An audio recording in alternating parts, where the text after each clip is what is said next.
Masing-masing korban lah. Kita orang satu 4 orang satu team kan. Kita mesyuarat masing-masing korban keluar duit. Kita beli lah keperluan. So pergilah rumah makcik tu. Macam mana keadaan rumah makcik? Memang hidayat tu. Memang sedih lah. Masuk jalan kaki padang tu jauh lah, luas tau. Lepas tu macam turun tangga, turun sikit ada macam papan kan, 2 papan kan. Jalan masuk kebun pisang. Jalan kebun pisang tu masa tu ada anjing apa semua kan. Tiba-tiba ada satu pondok kecil. Allah. Dalam keadaan pondok tu pun ya Allah hidayat dengan berlubang-lubang semua, hujan memang Dia duduk seorang lah? Duduk berdua, laki bini lah. bini. Memang ya Allah sedih tu. Ya. Sedih. Weh, aku tak boleh bayang. Aku pun sedih lah. Aku macam terkilan gila lah kan. Masa tu apa wakil rakyat buat kan. Sedih tu.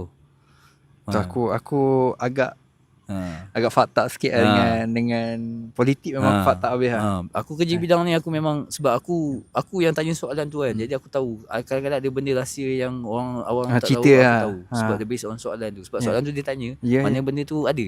Ya. Dia takkan tanya suka-suka. Ya.